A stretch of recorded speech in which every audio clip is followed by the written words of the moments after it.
Obrigado. Queria primeiro agradecer o convite, recebi do Dr. Alexandre Alckmin, Dr. Rodolfo Gromp e Dr. João Rola, para estar aqui falando algumas palavras sobre esse tema que me foi colocado, que não é um tema fácil e é um tema que está muito atual, principalmente para nós do setor siderúrgico, e eu tive que buscar alguma pesquisa para trazer informações que sejam relevantes para todos aqui. Cumprimento os colegas de mesa e todos os congressistas que vieram privilegiar a gente aqui.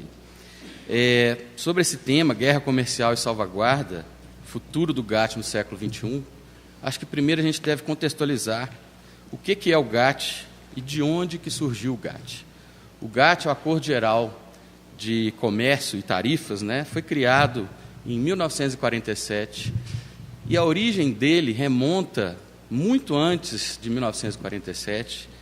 Ele vem de um estudo, vamos dizer, a origem do GATT, vem de um estudo do fim do século XVIII, chamado Report on Manufactures, elaborado por Alexander Hamilton, um consultor do governo americano, que apresentava um projeto de política industrial fundamentado em conceitos dedicados ao apoio e desenvolvimento da indústria, agricultura e abertura comercial e paulatina dos negócios com a Europa, possibilitando assim um crescimento econômico surpreendente para os Estados Unidos, que adotou essa política comercial. No fim da Segunda Guerra, os Estados Unidos, como vencedores, um dos vencedores da guerra, já atingiam a sua indústria um nível de produtividade que supria toda a demanda americana e gerava excedentes. E esse excedente de produção, qual a lógica comercial do maior país comerciante do mundo, vendeu excedente para outros países. Pensando nessa lógica de negócio, mas como vender? Por quê? Os outros países têm outras moedas.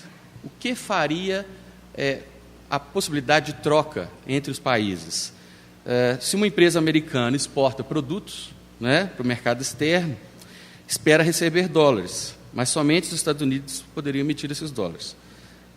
Qual que seria a solução? Comprar bens de outros países e pagar em dólares americanos. Esses países que exportaram bens para os Estados Unidos passariam a ter dólares americanos para comprar produtos norte-americanos. Em suma, a abertura da economia americana ao comércio internacional poderia ser a solução que asseguraria condições econômicas para continuar crescendo cada vez mais. E foi o que foi adotado. Em 1946, o Congresso americano autorizou que o governo criasse regras para redução tarifária para importação de produtos, permitindo que os países exportassem para os Estados Unidos. Surge aí, então, o GATT, que era um acordo provisório, foi uma sugestão de formas de redução de tarifas e que, entre os primeiros signatários, os 13 países industrializados e 10 países em desenvolvimento, estava o Brasil. No ano seguinte, a ONU promoveu, em Cuba, uma conferência sobre comércio, e o GATT começou a funcionar, mesmo não tendo sido ratificado. O governo americano, logo depois, o Congresso americano não autorizou a entrada em vigor do GATT, mas ele passou a ser a referência no comércio internacional e perdurou por 50 anos, até que a estrutura do GATT, o que ele representava, seria os pilares da economia internacional, com a criação do FMI, do Banco Mundial e o que seria a Organização Internacional do Comércio, que não vingou porque o governo americano não ratificou. Bom, o GATT perdurou durante muitos anos e tinha esse intuito, vamos dizer, de aumentar o comércio internacional, a redução de tarifas. Mas, durante a evolução da economia mundial, a gente percebeu, e se você for pensar, cada país deveria se especializar naquilo que ele tem mais aptidão, que ele tem mais recursos naturais para ter uma economia forte. Só que isso, para países em desenvolvimento, tornaria esses países meros exportadores de commodities. E os países industrializados, cada vez mais, gerando valor agregado com a industrialização e transformação de produtos e com a tecnologia. O que se percebeu durante a evolução do GATT, teve várias rodadas para a redução das tarifas, é que o discurso é um e a prática é outra, né? Principalmente dos anos 2000 para cá, do século XXI, há um movimento protecionista muito grande dos países, principalmente dos países desenvolvidos. Por quê? Já se percebeu que para alguns produtos, alguns países não são competitivos. O Brasil, na década de 80, sofreu muito com a imposição de tarifas para vários produtos que o Brasil era o maior produtor e que tinha os melhores recursos naturais e que prejudicaram muito a economia do Brasil. Um exemplo, suco de laranja, todo mundo lembra, produtos de couro, soja, tecidos de algodão, produtos metálicos, né, de aço, produtos químicos, etc. Essas imposições de medidas e medidas antidumping por outros países afetou tanto o país que ele reduziu muito os incentivos às exportações nos anos 80. Então, essa prática protecionista dos países desenvolvidos, amplamente difundida entre os países industrializados, demonstra que eles praticam protecionismo através de tarifas, e às vezes as tarifas não são, aí para a gente contextualizar aqui, que nós estamos no Congresso de Direito Tributário, não é só imposto de importação, são tarifas fitossanitárias, tarifas, barreiras, né, que impedem que você exporte. Bom, fazendo esse contexto do GATT, né, e como isso tem evoluído até hoje, a gente chega no momento atual de que a OMC, que hoje é a organização que regula o comércio internacional, ela tem cada vez mais perdido força. E o que a gente viu recentemente, né, para contextualizar todo mundo sobre as barreiras que o governo americano, através de Donald Trump, impôs e estão em vigor desde 1º de junho. Não sei se vocês sabem, chama Seção 232. Mas o que é Seção 232? Né? A legislação americana é diferente, não é lei, decreto.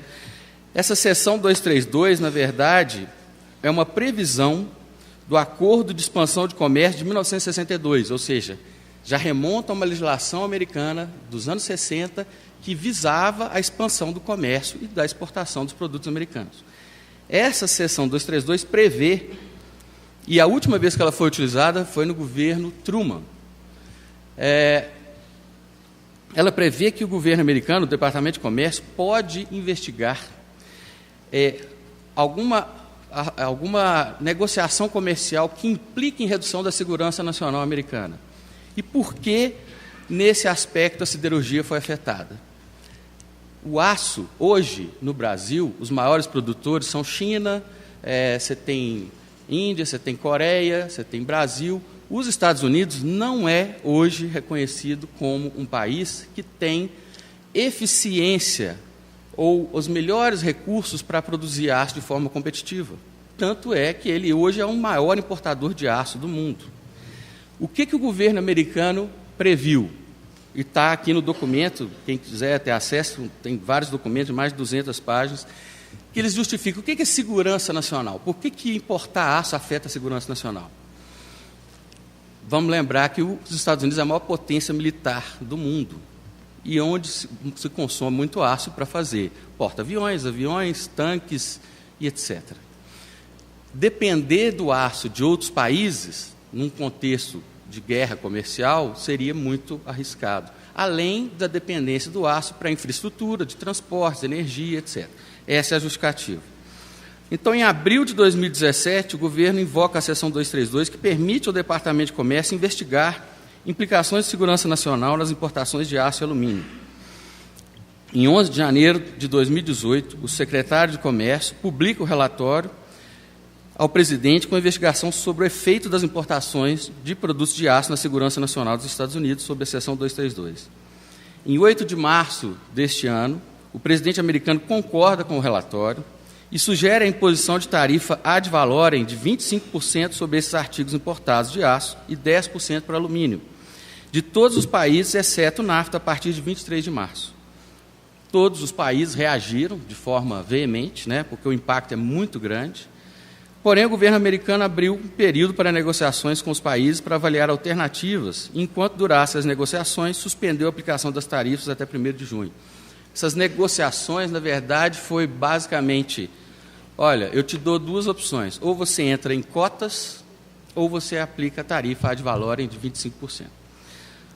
Em 31 de maio, a proclamação do presidente americano publica sobre as importações de aço que negociações são concluídas com Brasil, Argentina, Austrália e Coreia do Sul, que concordaram com o estabelecimento de cotas de importação ao invés das sobretaxas. No caso do Brasil, nós temos vários produtos de aço, né? Você tem planos, semi-acabados, tubos de aço, etc. Cada empresa produz um determinado tipo de produto e tem um foco.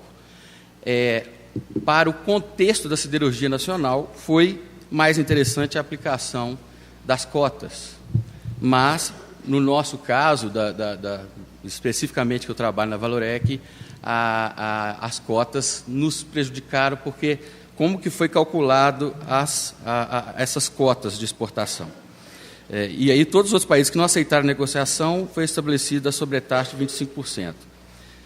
Para semi-acabados, que é o produto semi-acabado de aço, que é exportado para ser relaminado lá, a cota anual é igual à média de importação dos Estados Unidos de 2015 a 2017.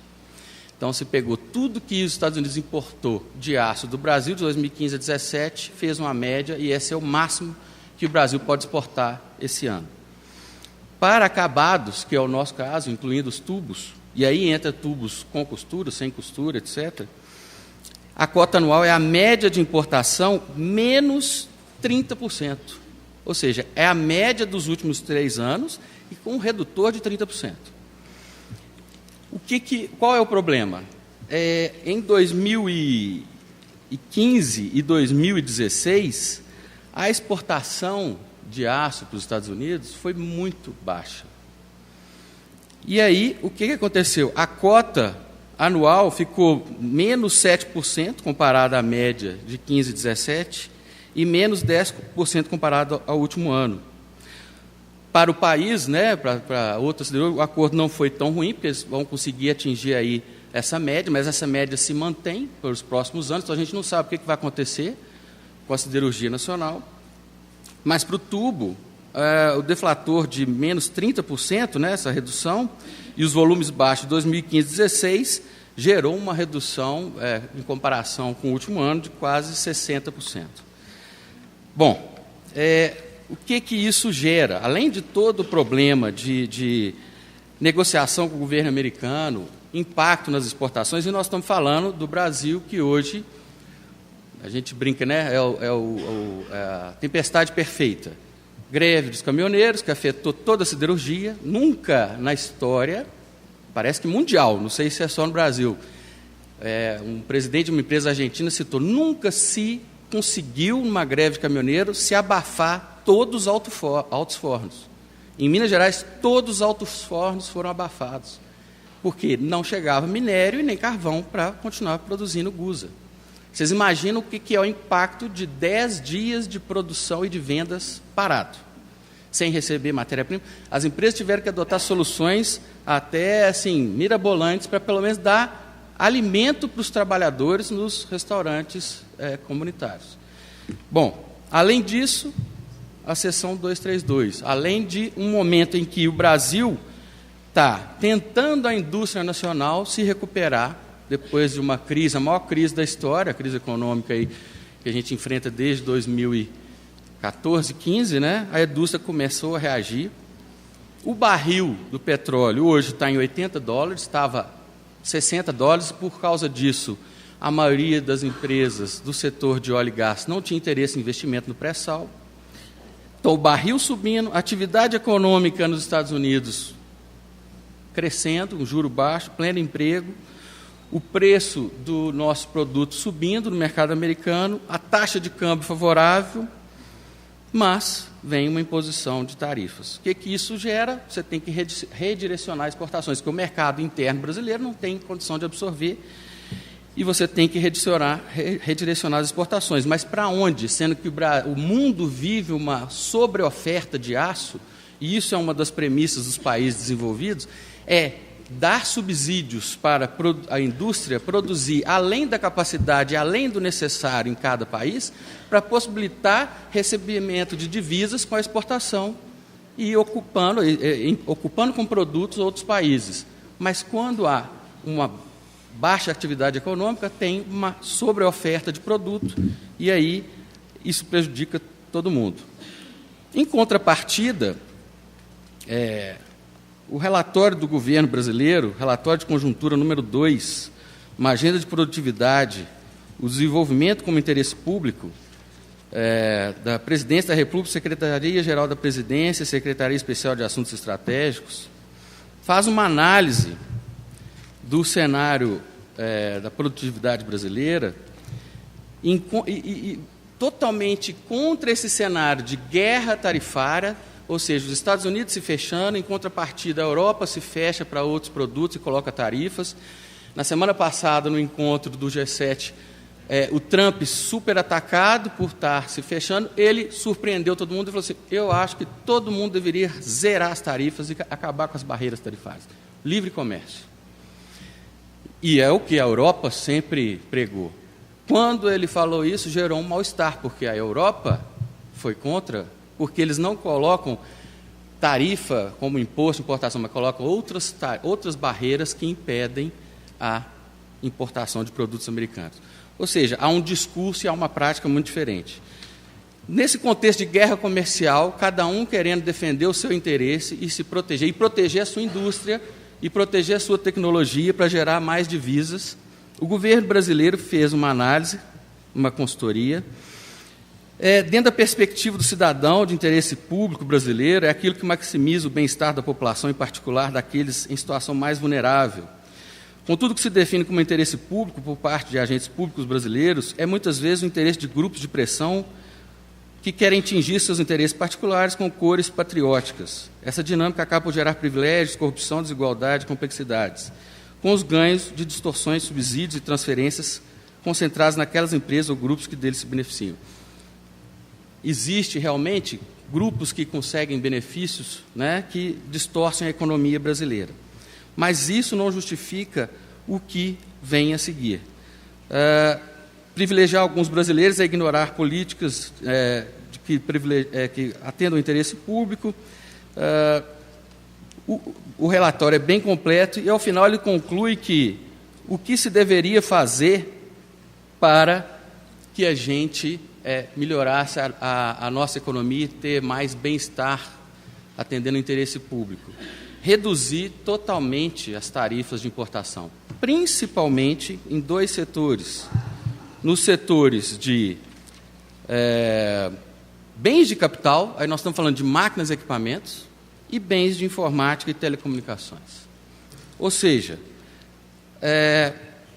numa visão bastante, acho, limitada e sem estar alinhada com o dia a dia das empresas, o governo praticamente torna o país, se isso for para frente, um exportador de commodity. A gente vai ser realmente a indústria brasileira que já caiu do início da década do século XXI, de 19% de participação do PIB para 9%, então já teve uma queda de 10 pontos percentuais, praticamente não tem condição de competir num cenário de guerra comercial se eu zero as tarifas de importação e eu não tenho competitividade. Então, antes de a gente pensar em abertura, que é o interesse lá atrás do GATT, mas que a gente viu que não é exatamente isso que é praticado, o discurso e a prática é diferente, eu preciso preparar o Brasil para ser competitivo. Eu preciso de melhorar meu sistema tributário. A gente viu aqui o Flávio Bernardes falar do IVA, a gente viu a Alessandra falar aqui da tributação sobre a renda internacional. Não adianta eu simplesmente zerar tarifas de importação se eu não tenho infraestrutura. E o próprio relatório do governo cita isso, que para que a gente possa ser competitivo, o governo teria que fazer sua parte no sentido de investimento em infraestrutura para melhorar a produtividade, integração doméstica via boa infraestrutura, melhorar os marcos regulatórios, bom ambiente de negócios. Ou seja, a gente tem vários deveres de casa para fazer antes de eu liberar o meu mercado para produtos importados. A gente sabe que a gente não é competitivo, e as barreiras não existem à toa. Quando uma siderúrgica brasileira entra com uma medida de salvaguarda, ou uma medida antidumping, é porque se ela não fizer aquilo, ela morre. A China, com o custo dela trabalhista, com o custo dela tributário, com o custo de produção dela, dependendo do produto, ele chega no porto brasileiro, livre de todos os impostos, desembaraçado, mais barato que o meu custo de produção. Como competir dessa forma? Né? Então, para o Brasil dizer eu quero liberalizar, eu preciso de me preparar, senão eu vou acabar com a indústria, vou acabar com empregos qualificados, que geram uma renda maior, vou acabar com o desenvolvimento tecnológico, vou virar dependente de tecnologia externa e vou virar o que a tendência nos últimos anos é ser uma fazenda exportadora de commodities, de produtos agropecuários e de minerais. Bom, era esse o contexto que eu queria colocar. Eu acho que o GATT morreu, existe uma guerra comercial desenfreada e o Brasil tem que repensar, que eu acho que ele está indo no caminho errado. Era isso.